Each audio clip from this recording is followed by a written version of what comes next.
Hola a todos, muy buenas. Bueno, aquí estamos con Fundamentos de la Sabiduría Hiperbórea, en el inciso Elviria despierto, en busca del principio del cerco, y vamos a hacer esta lectura de 4 artículos más. Quedan 2 videos de este inciso, y bueno, vamos allí. 4 artículos no muy largos, pero 4 artículos, llevará su tiempo. Bueno, artículo N, el riesgo del Elviria. Y dice: los Bersekiren, iniciados en la Einhar, aplicaban el principio del cerco en el Valplas mediante la técnica arquemónica. Su arquémona, un anillo de agua, dividía topológicamente el Valplas en 2 partes, un exterior, el Valplas propiamente dicho, y un interior o plaza. Cuando el Berserkir ha ocupado la plaza y por medio de la oposición estratégica aplica la ley del cerco sobre el arquémona, se produce la desincronización temporal y, si la oposición es suficiente, la independencia final con respecto del tiempo del Valplas. Pero el tiempo del Valplas es el trascendente fluir de la conciencia del demiurgo. Independizarse de él, disponer de un tiempo propio del microcosmos, significa estar al margen de toda determinación de primer o de segundo orden.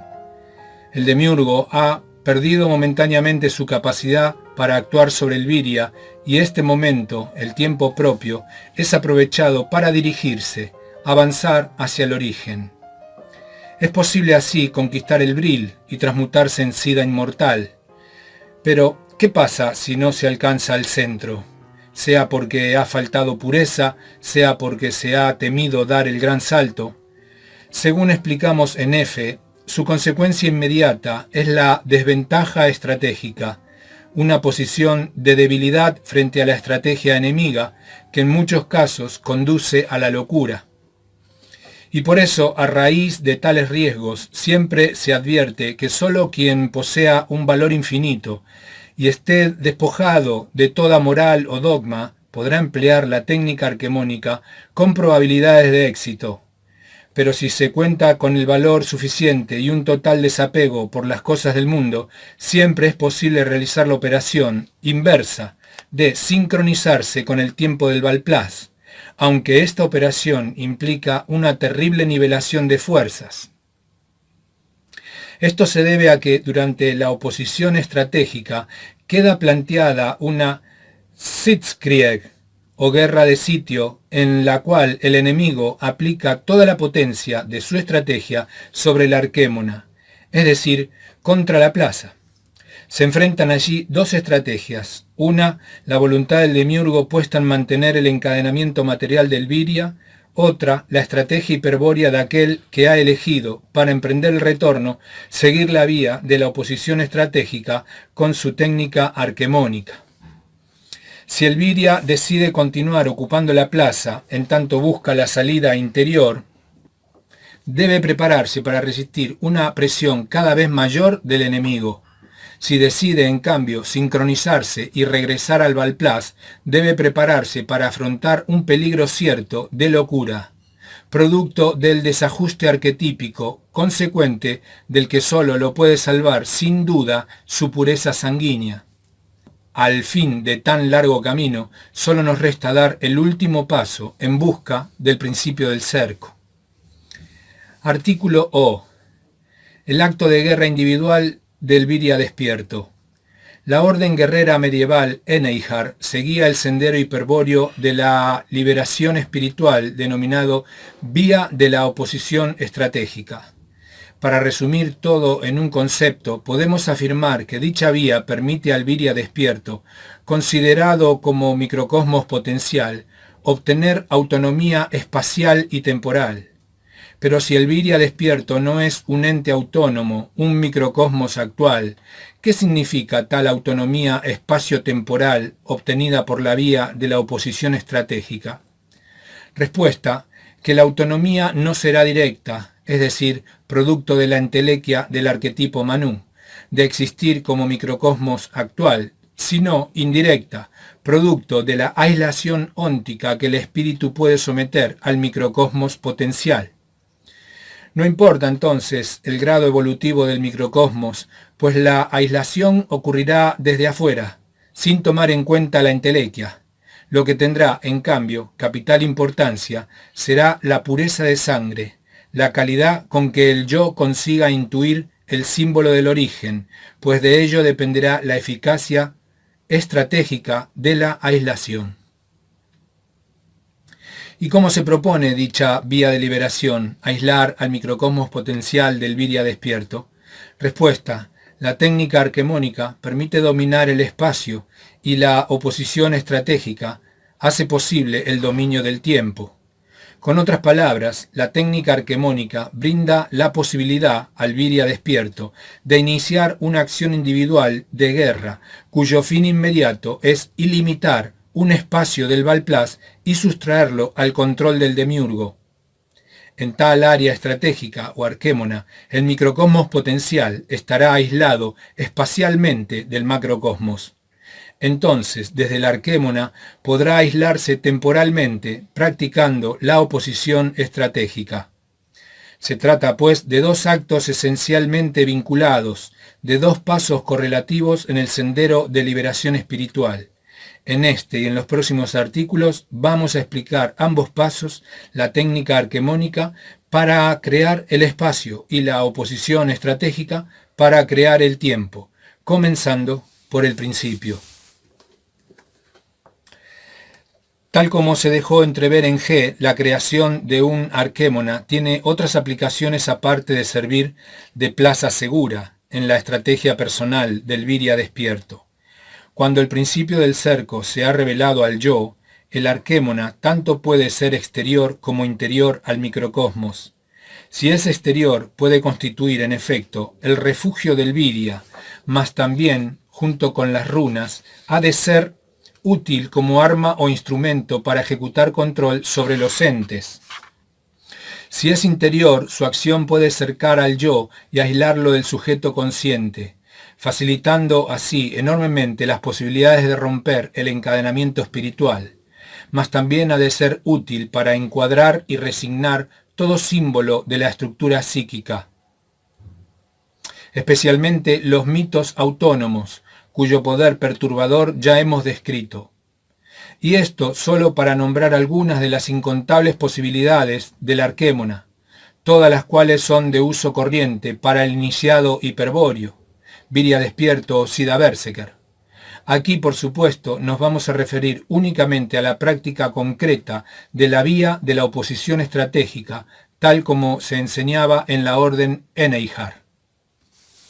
En el caso que hemos de estudiar, el viria despierto opera una arquémona exterior, es decir, un cerco plasmado en el Valplas, en algún espacio de significación macrocósmico del demiurgo. Naturalmente, si el lector de esta obra desconoce el principio del cerco total, válido en todo espacio, será muy difícil avanzar con la explicación. Sin embargo, si basamos el desarrollo en una consecuencia topológica intuitiva del principio del cerco, divide a su plano en dos partes, es posible obtener evidencia por inducción analógica. Entonces, sin olvidar en ningún momento que se trata de una grosera analogía geométrica, vamos a representar gráficamente al arquémona exterior. Ver figura 33.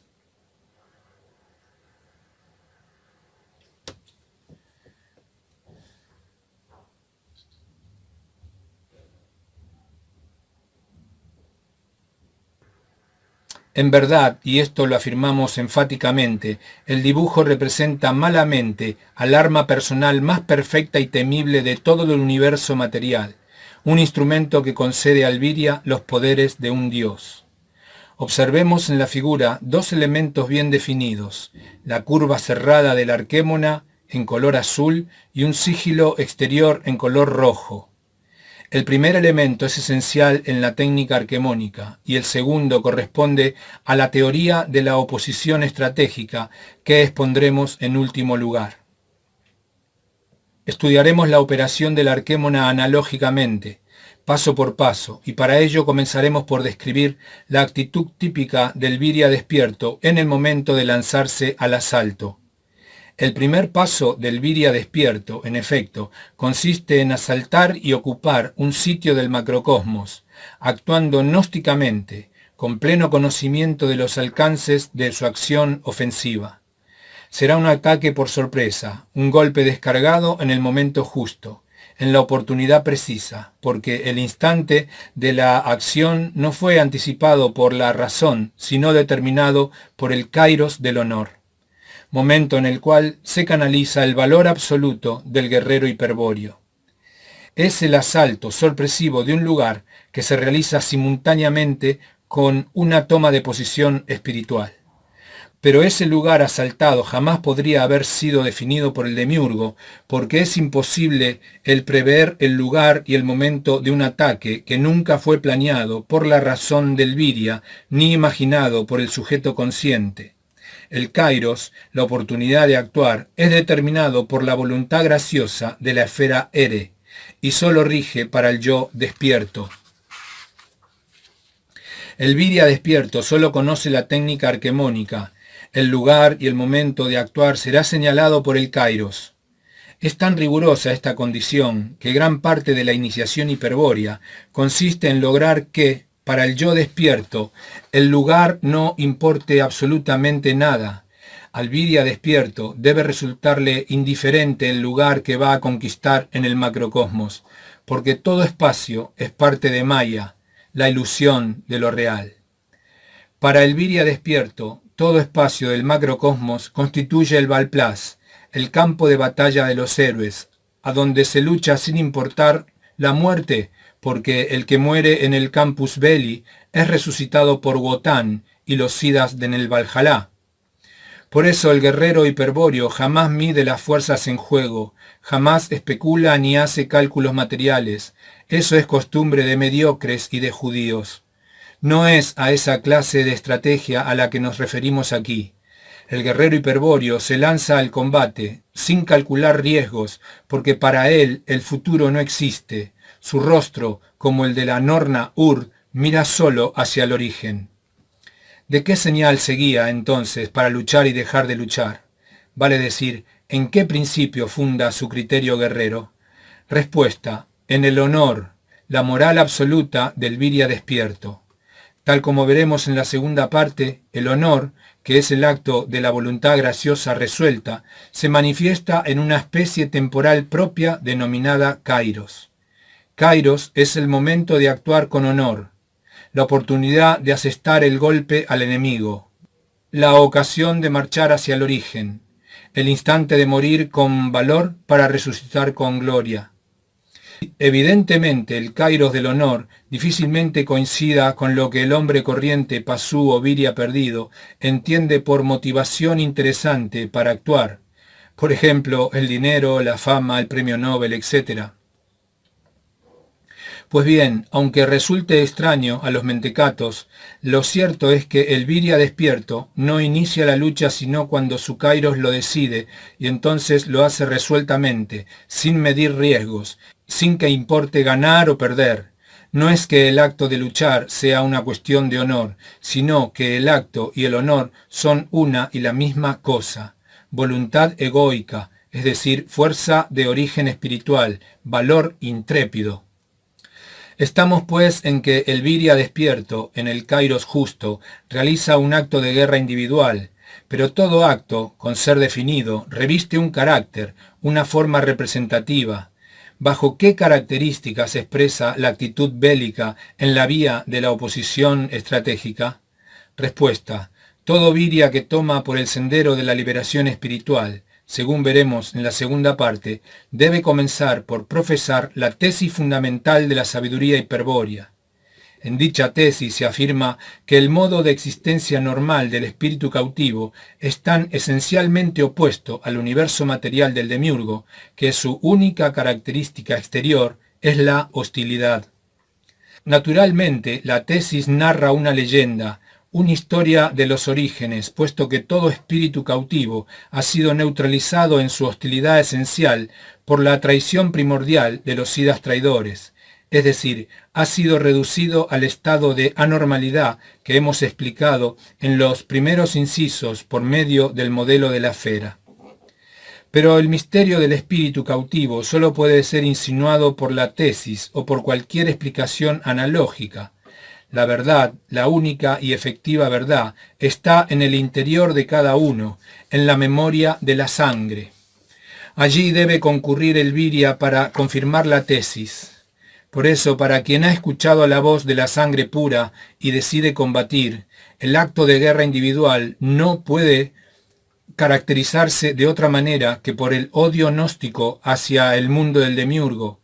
El viria despierto tratará de experimentar en todo momento la hostilidad esencial, procurando reorientar estratégicamente al espíritu revertido. Y esa hostilidad esencial que antaño desplegara el espíritu hiperbóreo contra el universo material de El Uno, será el carácter que revertirá en mínima medida el acto de guerra que el viria despierto ejecutará contra el mal, es decir, contra el macrocosmos del demiurgo, Jehová, Satanás. Hay que entender que la hostilidad hacia la materia constituye el principal ingrediente de la actitud gnóstica, el carácter que revela claramente la presencia del espíritu. Lo contrario también es cierto, sin hostilidad no hay gnosis. Un viria puede ser muy versado en temas de ocultismo e incluso conocer la tesis fundamental, pero si no adopta una posición de hostilidad activa, lo más probable es que permanezca toda la vida en la confusión, sin haberse acercado ni un milímetro al espíritu. Lo que impide al viria manifestar una hostilidad abierta, claro está, es el temor, un temor cuyo origen es la impureza de sangre, las tendencias animales del pasú que luchan contra la herencia del linaje hiperbóreo. Mas no se crea que por ceder al temor se obtendrá la paz. Lo contrario de la hostilidad del espíritu no es la paz del alma, sino la dopadura del yo. Como se verá en la segunda parte, el temor envenena la sangre y hace posible que el yo sea anestesiado y fagocitado por los arquetipos psicoideos. La permanente hostilidad hacia el mundo, el desprecio hacia la materia, la repugnancia por la animalidad humana, la indiferencia hacia el dinero, placer, estatus o cualquier otro ideal judaico semejante, son rasgos que fortalecen el espíritu y crean voluntad. Y la voluntad graciosa del honor, que es el valor absoluto de todo guerrero hiperbóreo, se manifiesta en el kairos, revela la oportunidad justa en que se debe actuar resueltamente, intrépidamente contra el enemigo. Para comprender hasta dónde el acto de guerra del viria despierto es impío y abominable a los ojos del demiurgo, solo hay que advertir que el mismo implica el desconocimiento voluntario del orden material de la suprafinalidad óntica. Más aún, el acto de guerra individual realizado con hostilidad esencial en su kairos supone un desafío increíble, una rebelión luciférica, cuyos ecos resuenan en todos los planos del macrocosmos, en todos los cielos, en los más lóbregos meandros del alma universal. Y un desafío tal que ha sido declarado gnósticamente con profundo conocimiento y que por lo tanto es esencial e irrevocable, no puede ser ignorado por el demiurgo, no puede ser pasado por alto por el gran engañador. Por eso la reacción enemiga no se deja esperar y muy pronto el viria despierto debe enfrentarse al terrible secreto de Maya, a la segunda intención del demiurgo, puesta en conseguir su destrucción. En ese choque estratégico, el viria debe demostrar el valor de su kairos resistiendo con voluntad de acero a los 1000 engaños del enemigo. Actuará como la tesis fundamental afirma que actuaron los espíritus hiperbóreos en el origen. Presentará una hostilidad esencial hacia el mundo del demiurgo, sin que importe para nada cuánto ocurre en el Valplas, cuánto hace él para engañarlo y destruirlo. Naturalmente, no descuidará sus espaldas, pero aprovechará el kairos para intentar la conquista del Vril, el desencadenamiento del espíritu cautivo. Si tal es la resolución del viria, si tan gnósticos son sus objetivos, entonces todo estará dicho, no habrá más palabras engañosas ni signos vanos. El enfrentamiento se trasladará más allá del velo de Maya, a una instancia absoluta en la que el guerrero hiperbóreo y el demiurgo lucharán cara a cara. Y como en el origen de la caída, en la lucha estará nuevamente en juego el encadenamiento espiritual. El Viria despierto ha atacado para liberar a su espíritu cautivo y el demiurgo responde para someter al espíritu a una mayor y más atroz confusión. Artículo P. Explicación alegórica del cerco infinito. Ahora que tenemos en claro el carácter que reviste el acto individual de guerra del Viria despierto, estamos en condiciones de comprender la técnica arquemónica. En efecto, el primer paso del Viria se concreta cuando aplica el principio del cerco en el Valplas y establece una valla que divide al espacio en dos partes. En la figura 33 se ha representado simbólicamente tal situación. El asalto a la plaza se ejecuta en un solo acto imprevisto, cuando el kairos propicio lo decide. La técnica arquemónica asegura que en dicho acto unitario concurren dos expresiones. Por una parte, el Viria proyecta el signo del principio del cerco sobre un espacio del macrocosmos. Por otra parte, simultáneamente, con la primera expresión y sobre la misma, el Viria proyecta el signo del origen. El efecto de tal acto es la producción de un espacio estratégico o plaza, limitado por el signo del principio del cerco, o ilimitado por el signo del origen. Para que se entienda mejor, recordemos ante todo que sobre el signo del origen siempre se refleja el polo infinito, es decir, el punto de convergencia de todas las miradas del espíritu esfera revertido, el yo infinito.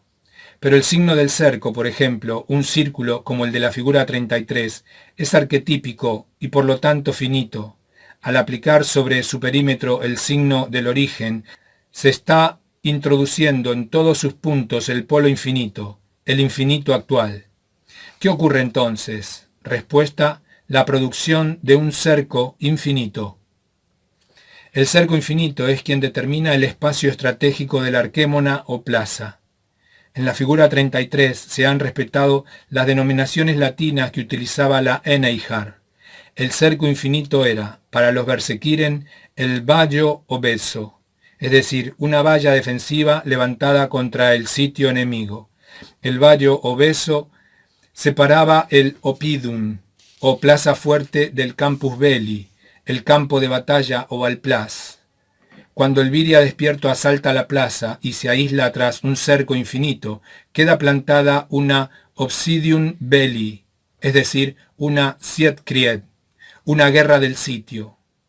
Es entonces cuando se deja sentir la presión enemiga en toda su intensidad, intentando romper el cerco infinito.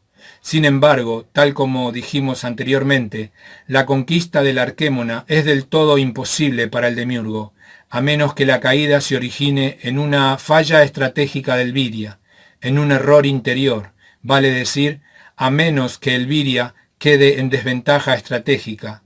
Desde luego, tal catástrofe es más que probable si se actúa fuera del kairos. Sin duda ha de llamar la atención la enorme resistencia que parece poseer el arquémona, capaz de soportar el sitio exterior del demiurgo, sin ceder en su función aisladora. Y esta extrañeza no tiene otra causa que la ignorancia de las propiedades del cerco infinito, propiedades maravillosas que la razón intentará desconocer y negar como posibilidades reales. Sin embargo, no es fácil brindar una explicación absoluta del cerco infinito. Son muchas las variables que se desconocen o no se han definido aquí, como por ejemplo el principio total del cerco o el signo del origen. Mucho más simple, en cambio, pero también menos preciso, es recurrir a un ejemplo alegórico que permite inducir claramente la idea del cerco infinito, que muestre de manera inequívoca la propiedad que impide al demiurgo su destrucción.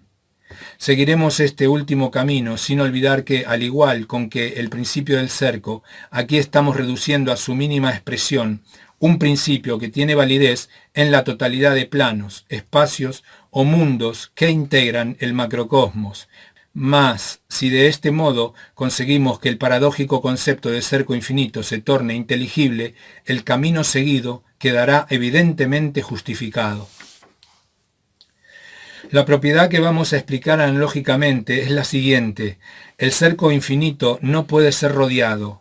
Aunque compleja de extender a la totalidad multidimensional del macrocosmos, esta propiedad es extremadamente sencilla de exhibir en un ejemplo alegórico.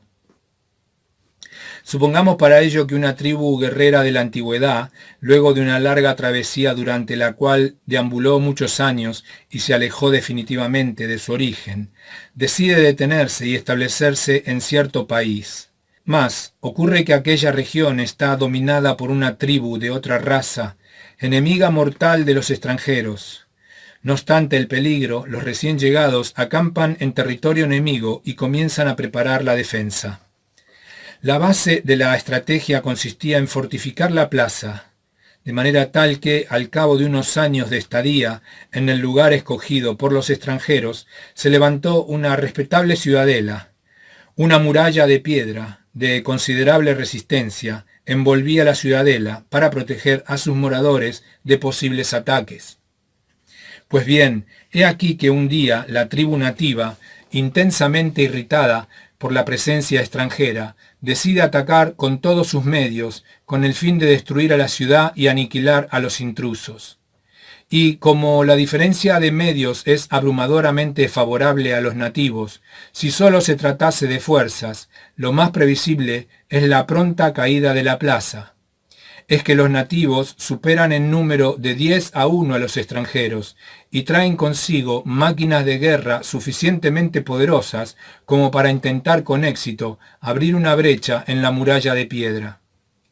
Claramente sus planes apuntan a rodear y someter a sitio, con tropas equipadas para una larga estadía, a la ciudadela, mientras sus máquinas ejercen una permanente presión sobre la muralla de piedra. En este momento de la alegoría, la situación de los extranjeros sería altamente comprometida, pues la defensa principal de su muralla se halla a punto de caer. Normalmente no habría salvación posible para los sitiados. Mas, ¿qué ocurriría si la muralla de piedra fuese o pudiese ser convertida en un cerco infinito? Como lo comprobaremos enseguida, en la respuesta a esta pregunta, no se trata de resistencia ni de ninguna otra cualidad física, la propiedad invulnerable del cerco infinito, sino de estrategia. El cerco infinito es invulnerable porque es un cerco estratégico, tendido por el espíritu para favorecer su propia reorientación. Supongamos entonces que dentro de la ciudadela la tribu extranjera cuenta con una élite de sacerdotes cainitas, vale decir, con virias despiertos entrenados en la sabiduría hiperbórea. Cuando los centinelas informan que se acerca el ejército enemigo, los sacerdotes cainitas, mediante las técnicas adecuadas, proyectan sobre la muralla de piedra el signo del origen y producen un cerco infinito. A partir de ese acto, la guerra está perdida para los nativos. Jamás podrán sitiar la fortaleza y, en cambio, correrán el riesgo de ser destruidos poco a poco, por causa de las salidas sorpresivas con que atacarán los sitiados. Para entender este vuelco de la situación provocado por el cerco infinito, hay que imaginar al ejército nativo tratando de rodear la muralla y sin poderlo conseguir de ninguna manera, una escuadra, por ejemplo, es enviada por un jefe a apostarse frente a una torre. Los soldados llegan hasta ella y se disponen a acampar, pues, mas sin que nadie sepa explicar cómo, de pronto comprueban que la torre no está donde creían, sino en otra parte, más adelante o más atrás. Si aún falta un trecho, lo cubrirán pensando que se confundieron, que fueron víctimas de una ilusión semejante a los espejismos del desierto. Pero si la torre resulta estar detrás, ninguno podrá creer con convicción que marcharon delante de ella sin verla. Entonces comenzará la murmuración y el temor supersticioso. Pero cuando la torre se encuentre nuevamente frente a ellos y se vuelva a repetir la misma escena de su desplazamiento, el temor se convertirá en pánico, especialmente cuando algunos soldados crean advertir una alteración de la muralla, como si algo en ella girase, algo que no es la muralla misma, sino su forma. Esto es, la forma de las piedras, y no las piedras mismas. Es lo que parece cambiar, ominosamente ante la vista azorada de los rudos soldados y tratan de alcanzar una torre que siempre está distante, y finalmente se detienen en cualquier parte, evitando mirar hacia la muralla hechizada, para ser duramente reprendidos por su jefe por no haber cumplido las órdenes impartidas. Y este es solo uno de los innumerables ejemplos que se podrían aportar para mostrar la imposibilidad de sitiar un cerco infinito. El ejemplo siguiente nos puede aclarar aún más las dificultades del rodeo. Una compañía de ingenieros zapadores nativos recibe la misión de circunvalar el perímetro de la fortaleza para observar y detectar sus posibles puntos débiles con vistas a futuras operaciones de demolición. Como la fortaleza protege un área poligonal, su muralla se compone de segmentos de muro unidos a torres almenadas, erigidas en cada vértice de los ángulos exteriores. Para visualizar mejor el caso, supongamos que la muralla consta de 8 torres unidas por 8 muros de piedra. Es evidente así que los ingenieros deben marchar paralelamente a un muro y al llegar a la torre, girar por la esquina para continuar a la par del muro siguiente. Pues bien, la presencia del infinito actual sobre la muralla determina que la misión de los ingenieros zapadores sea imposible. No es posible rodear completamente, es decir, finitamente, lo que no tiene fin. No es posible limitar al infinito actual. ¿Cómo se manifiesta esta propiedad del cerco infinito? Vale decir, ¿cómo es vivenciada por los ingenieros zapadores? Respuesta, como imposibilidad concreta de completar el recorrido exterior del perímetro por tratarse de una longitud realmente interminable. Con otras palabras, los ingenieros marchan a la par de un muro y al llegar a la torre doblan por la esquina y avistan otro muro y una torre lejana. Avanzan entonces junto a dicho muro y al llegar a la torre giran en ángulo y observan un nuevo muro y una nueva torre. Si la muralla fuese finita, al llegar a la 8ª torre, los ingenieros deberían concretar su misión y encontrar en ese mismo lugar al grueso del ejército nativo, mas como la proyección del signo del origen sobre la muralla produjo un cerco infinito, la concreción de la misión se torna imposible. Lo que ocurre, en cambio, es que los ingenieros contabilizan muro tras muro y torre tras torre sin conseguir reunirse en ningún momento con sus compañeros, de suerte tal que recogen la impresión de estar frente a una muralla increíblemente extensa, en verdad interminable, con cientos, quizás miles de muros y torres. Para no dejar a la alegoría sin epílogo, digamos que la tribu nativa es derrotada estratégicamente por los extranjeros, es decir, es derrotada por la absoluta superioridad de la estrategia hiperbórea de estos. Una estrategia que siempre triunfa porque para ella no cuentan los medios materiales del enemigo. Es dueña del espacio y, según veremos más adelante, también puede ser dueña del tiempo, incrementando aún más, si eso fuese posible, su dominio del conflicto. Los generales nativos, a pesar de su abrumadora superioridad material, observan consternados el fracaso de la estrategia espacial y temporal. No consiguen rodear a la fortaleza, con lo cual el sitio carece de sentido, mas si atacan por la parte que tienen enfrente, descubren que no es posible averiar permanentemente a los muros y las torres, pues ocurre como si sus piedras se regenerasen instantáneamente tras cada golpe. Y como represalia por tales ocasiones, sufren constantes pérdidas debido a los certeros contraataques de los sitiados. Al fin, los nativos deciden retirarse, llevando como consuelo la convicción de que los extranjeros son magos poderosos, protegidos por los mismos dioses, contra los cuales es imposible luchar contando solo con armas materiales, ideas todas que no carecen de asidero real. Para extraer una conclusión de la alegoría, razonemos del siguiente modo. La situación militar de los extranjeros era claramente desfavorable y amenazaba con terminar en desastre. Vale decir, la posibilidad de salir airosos del conflicto era mínima, calculada en base a los principios de la guerra propios del Pasú y del Viria perdido. pero tal posibilidad resultó ser falsa frente a la estrategia hiperbórea de los extranjeros, quienes finalmente pusieron en fuga al enemigo. ¿Qué ocurrió entonces? ¿Cómo se produjo semejante milagro que es esencialmente improbable? Respuesta categórica. La estrategia hiperbórea es absolutamente superior a la estrategia Pasú porque ésta es finita, apunta a un fin probable, en tanto que la primera es infinita e improbable, pues su ejecutor, el Viria, es un ser que participa del infinito. Cuando el Viria despierto proyecta el signo del origen sobre el signo del principio del cerco, por ejemplo sobre la muralla de piedra, produce un cerco infinito que es invulnerable porque no puede ser atacado desde lo finito, no puede ser rodeado ni sitiado porque lo finito no puede limitar a lo infinito y no puede ser vulnerado porque no es posible localizar lo infinito desde lo finito. Por el contrario, el Viria participa del infinito y este es un reflejo de la eternidad del espíritu. Infinito y eternidad sobrepasan y abarcan al espacio y al tiempo del macrocosmos. Para un yo despierto, en síntesis, es inevitable el dominio del espacio y del tiempo del enemigo, es decir, del macrocosmos demiúrgico. Pero, indudablemente, con esto no queda aclarada la respuesta categórica. Será necesario observar el problema con más profundidad y, por sobre todo, desterrar algunos errores comprensibles. Artículo Q. La estrategia Pasú y la estrategia hiperbórea.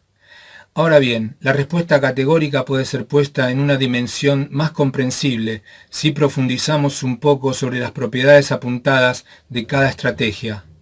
Comencemos ante todo por destacar que una estrategia Pasú, tal como la que seguían los nativos de la alegoría, se basa fundamentalmente en la noción del territorio, la cual no es más que la intuición del principio del cerco. Este principio, que según hemos explicado es arquetípico, se encuentra en muchas especies animales, especialmente en aves y mamíferos superiores, incorporado como patrón de conducta instintivo, particularmente notable en el instinto territorial de los primates, quienes, al igual que los homínidos, se encuentran en ramas muy cercanas al tronco filogenético del pasú. Esto demuestra que el animal hombre, el pasú, ha heredado por evolución el principio del cerco, el cual es un arquetipo que inicialmente interviene como patrón instintivo, pero al que luego la razón interpreta y esquematiza en la estructura cultural como principio matemático.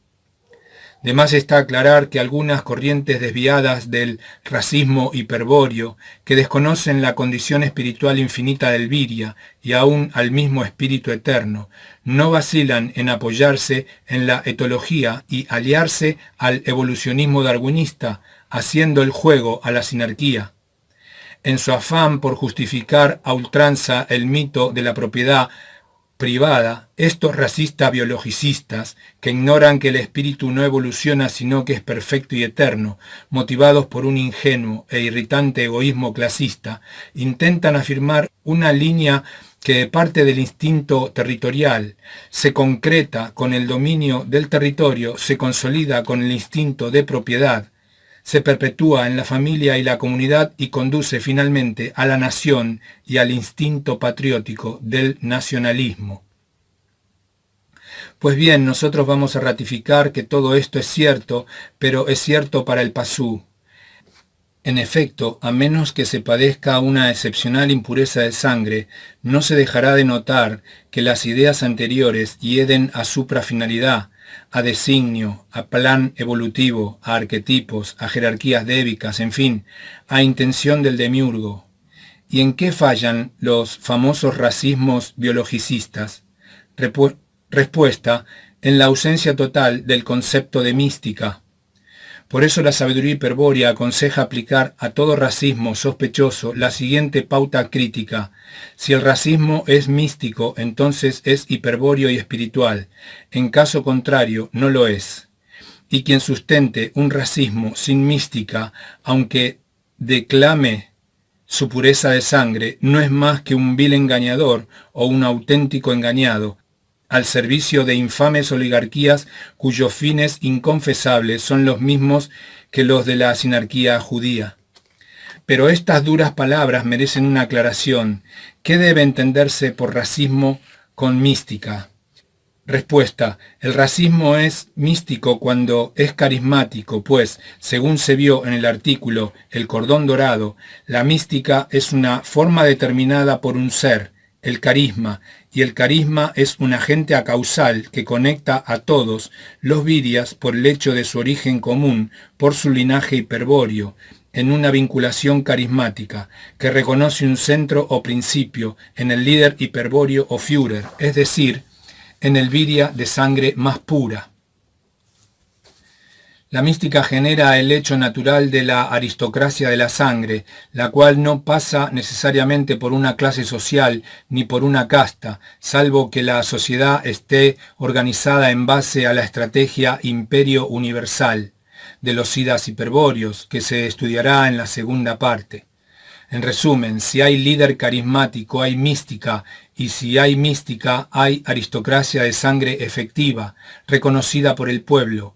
Una aristocracia que no requiere ser probada con títulos y blasones, una aristocracia que se nutre del pueblo, que la sostiene y que cumple su rol de aglutinar a éste carismáticamente, promoviendo la pureza de sangre y la elevación de la miseria material y espiritual en que se encuentra.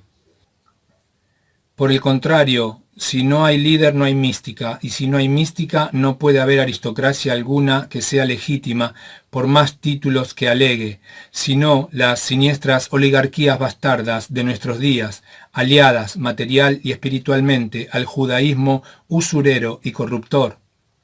Solo un líder carismático da legitimidad a una aristocracia de la sangre, y solo si hay líder y aristocracia verdadera, es lícito unir sangre y suelo. De aquí surge el derecho hiperbóreo de conquista, que no se basa en la fuerza física, sino en la pureza de sangre, en el derecho espiritual a reinar sobre pueblos degradados y sin mística, quienes han perdido toda autoridad sobre el territorio que ocupan. Sin líder, sin mística, sin aristocracia, el suelo no significa nada, es decir, nada espiritual, nada que apunte a la liberación material del espíritu.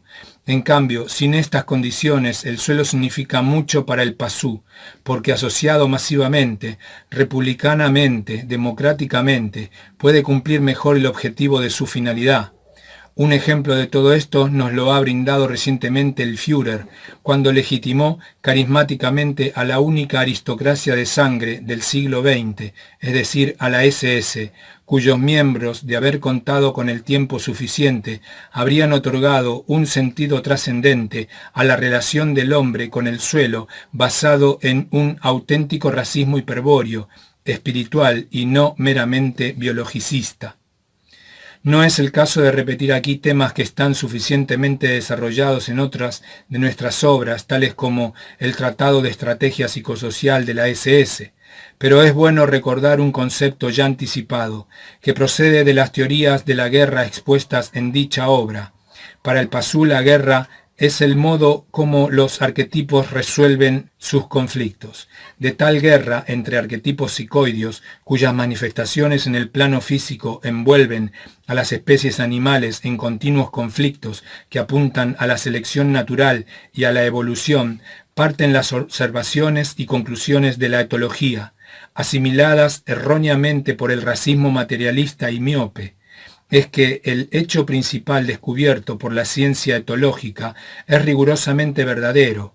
El pasú es un animal hombre esencialmente territorial, vale decir, uno que acostumbra a elegir territorios, a ocuparlos y a defenderlos, que sabe cómo limitarlos como señales demarcatorias y también cómo reconocer las fronteras de los territorios ajenos. Justamente la principal fuente de conflictos en las comunidades humanas, según afirma la etología, es la violación del espacio territorial, sea individual, sea colectivo, de manera semejante a lo que ocurre en otras especies animales. Esto es cierto, repetimos, pero se trata de ciega lucha entre arquetipos psicoideos, de dialéctica de la naturaleza, de plan evolutivo, de tendencia entelequial. Pretender elevar este hecho a supremo principio del racismo es pura ceguera y necedad. Pero atrás de tal error del racismo ingenuo se oculta una causa más grave, inherente a las tinieblas cada vez más cerradas del Kali Yuga.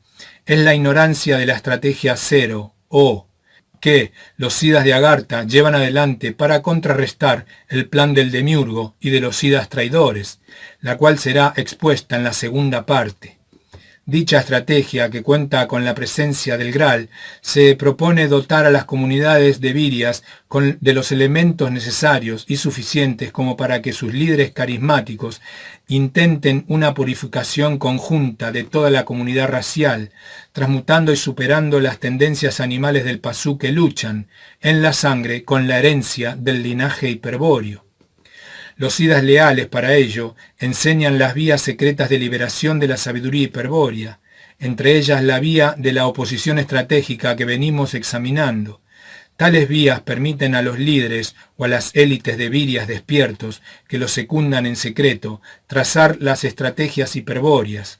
Entonces los líderes conducen a los pueblos hacia una mutación biológica que tiene por objeto su elevación espiritual, pero que solo puede darse en el marco de una mística, a menudo declarando la guerra total al enemigo o empleando la guerra como instrumento de purificación sanguínea, como un medio para generar colectivamente la hostilidad esencial que convierte al hombre en héroe.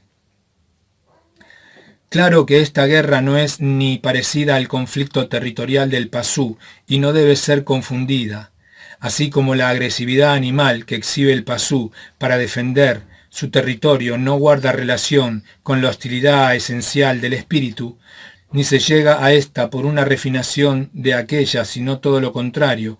Ambos tipos de guerra son esencialmente diferentes y opuestos. No podría ser de otra manera, puesto que uno tiende a concretar la entelequia del Pasú, a cumplir con el objetivo macrocósmico de su finalidad, consiguiendo que el espíritu cautivo lo eleve en la escala animal por evolución, y el otro tiende a liberar el espíritu cautivo, con lo cual tan siniestro plan queda definitivamente roto. Ambos conceptos antagónicos de la guerra se derivan de la estrategia Pasú y de la estrategia hiperbórea, pero, y esto no nos cansaremos de afirmarlo, solo con la última, en el marco de una mística, se da el hecho de la raza hiperbórea. El pueblo junto a su líder, junto al centro carismático que identifica metafísicamente a los hombres por el origen común de la sangre, por el linaje hiperbóreo. De otro modo, solo hay raza biológica, meras diferencias genéticas de los cromosomas que revelan los planes arquetípicos de cada especie, es decir, la codificación química de un aspecto de los designios ónticos de las especies vivas. La mejor manera de aclarar la diferencia entre ambas estrategias es remitirnos nuevamente al principio del cerco y al símbolo del origen. El Pasú es un animal territorial porque emplea en todos los niveles de su estructura psíquica, racional, cultural y consciente el principio del cerco, a menudo sin reconocerlo abstractamente como tal. El Virya, que hereda la parte biológica del Pasú, cuando está perdido, emplea como al principio del cerco, por ejemplo, para separar una fuera de una dentro, un fondo de una forma, un continente de un contenido, etc. Y desde luego para cumplir la función territorial, el revier, que consiste en proyectar un signo del cerco y poner sentido en un coto exclusivo, en una región que será ocupada, señalada y defendida.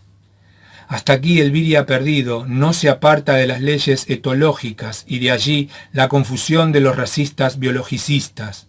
Pero el Virya es un ente esencialmente dual. En un ser coexiste junto a su naturaleza anímica la manifestación trascendente del espíritu, al yo que refleja en mayor o menor medida al yo infinito. Es decir, en el Virya coexiste una herencia animal y una herencia hiperbórea. Cuando despierta, cuando la vinculación carismática del cordón dorado lo pone en contacto con los Siddhas leales o con un líder y accede a las vías de liberación, entonces el yo infinito se manifiesta en el símbolo del origen, dando lugar al Selbst y a la posibilidad de proyectar desde allí al signo del origen sobre el signo del cerco, produciendo un cerco infinito. Nace así la mística hiperbórea, la cual no es más que un cerco infinito con un contenido carismático, un espacio estratégico. El arquémona que produce el viria como acto de guerra individual es, en verdad, una mística personal, en tanto que la mística racial es sólo el caso general de aquella, la determinación de un arquémona o espacio estratégico para la transmutación y liberación espiritual de toda una comunidad carismática. He aquí pues la diferencia. El pasú, como cualquier animal territorial, debe defender a muerte el territorio cercado, el cual puede ser atacado y violado desde todo ángulo, puesto que la frontera no es real sino sólo la proyección del signo del cerco, es decir, la exteriorización del principio del cerco, de un arquetipo de la mente que crea la ilusión de la separación fáctica en la línea fronteriza. El territorio del pasú puede ser así, sitiado, concretamente rodeado y circunvalado, y efectivamente violado y ocupado por un enemigo, tal como les ocurrió a los nativos de la alegoría con la invasión de los extranjeros hiperbóreos. El pasú o el viria perdido, si solo cuentan con el principio del cerco, podrán quizás sostener un territorio a pura fuerza, haciendo la guerra según una estrategia pasú espacial y temporal, como por ejemplo en nuestros días la Unión Soviética, pero jamás podrán crear una mística dentro de sus torpes fronteras, más imaginarias que reales. El viria despierto, en cambio, puede producir un cerco infinito invulnerable, o una mística racial impenetrable, es decir, espacios estratégicos donde es imposible la acción enemiga. Ya mostramos en la alegoría la imposibilidad de sitiar o vulnerar un cerco infinito, y ahora es claro porque vencieron los extranjeros. ¿En qué consiste la diferencia entre la estrategia pasú y la estrategia hiperbórea, que afirmaba la respuesta categórica? Los extranjeros dominaron la plaza y derrotaron a los nativos porque ellos disponían de una mística hiperbórea a la cual concentraron sobre la muralla para producir el cerco infinito. Los nativos, por su parte, solo deseaban expulsar a los intrusos de su territorio, del área considerada como coto exclusivo de su tribu. Mas por carecer de mística, por realizar operaciones de guerra con una estrategia pasú basada en el principio del cerco, fueron derrotados por la superioridad estratégica espiritual de los extranjeros. Ellos supieron proteger su espacio estratégico con un cerco infinito invulnerable, y esto es algo que no puede hacer ningún animal territorial, por mucho que le pese a la etología y al racismo biologicista, ni siquiera el pasú. Pero sí lo puede hacer el viria, y lo puede hacer porque el viria participa del infinito. Para terminar, solo cabe agregar que la estrategia O cero de los sidas leales contempla todos los aspectos de la mística racial, vale decir todos los pasos estratégicos que debe dar necesariamente una comunidad de sangre pura para ir desde la confusión de los virias perdidos hasta la transmutación colectiva en virias despiertos y sidas. Naturalmente, esto supone un enorme caudal de conocimientos que, sin embargo, fue patriotismo completo de nuestros antepasados Cromañón, los supervivientes atlantes padres de la raza blanca. Este pueblo, al que la sabiduría hiperbórea denomina guardianes de la sabiduría lítica, legó una parte de sus conocimientos a los diversos pueblos de la pre-antigüedad que fundaron mezclándose con comunidades pasú, también sobrevivientes, con esclavos de la Atlántida y con otras tribus primitivas que encontraron durante su larga travesía que duró milenios. Pero este legado, debido al estado del planeta luego de la Guerra Total Atlante, no pudo ser transmitido de otra forma que como herencia cultural, la cual naturalmente se fue degradando y perdiendo con el correr del tiempo. Sin embargo, pese al tiempo transcurrido y a la falsificación de la historia ejecutada por la sinarquía, aún pueden reconocerse grandes trozos de la sabiduría hiperbórea en muchas culturas antiguas, y de eso vamos a hablar en otras partes de este libro. Como ejemplo clásico, claro está, se destaca la antiquísima idea del imperio universal, la cual es un símbolo cultural bastante degradado, pero que sin embargo aún representa el proyecto de una mística completa. Aquí lo que nos interesa señalar es que la puesta en práctica de una mística racial incluye una cierta manera especial de ocupar el territorio, un método en el que intervienen conceptos específicos sobre la función de la agricultura, el trazado de la ciudad y la construcción de murallas de piedra. Muchos pueblos antiguos conocieron esto, tales como los de Mesopotamia, Sumer y Babilonia, o Egipto, Grecia y Roma, etc. De todos ellos se destacan luminosamente los etruscos y ya en épocas de la era actual los godos y sajones.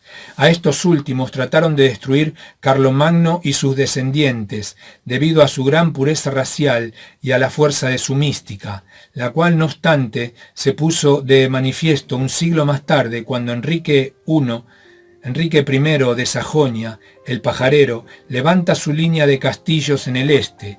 Pues bien, este conocimiento hiperbóreo, que procede de la estrategia cero, de los Idas, llegó a su más alto nivel en el siglo XX por obra de Heinrich Himmler y su élite de iniciados hiperbóreos de la Orden Negra SS. Himmler, junto con Darré y otros especialistas del Instituto Ahnenerbe, desarrollaron y adaptaron a la cultura actual el concepto de agricultura mágica, el cual se pensaba aplicar en el futuro Estado SS a formarse luego de la Guerra Total en Europa, pero al que se iba a experimentar durante la conquista de Lebensraum en el este, y que la SS denominaba la vía de la oposición estratégica, lo prueba entre otras la construcción de los KZ, los Konzentrationslager, o campos de concentración, los cuales estaban diseñados de manera tal que un iniciado hiperbóreo podría en algún momento proyectar el signo del origen sobre su perímetro y producir un cerco infinito, regenerando por transmutación en el área estratégica a los internados, es decir, despertando su linaje dormido, purificando su sangre. Bueno, hasta aquí estos 4 artículos y bueno, muy bien, vamos viendo qué gran labor la del Viria despierto que le toca para más adelante. Entonces lo que siguen van a ser 3 artículos más y el próximo se llama Conclusión sobre la técnica arquemónica. Así que nos vemos allí, seguimos leyendo, estudiando, aplicándonos y es eso. Nos vemos pronto. Que estén bien, chao.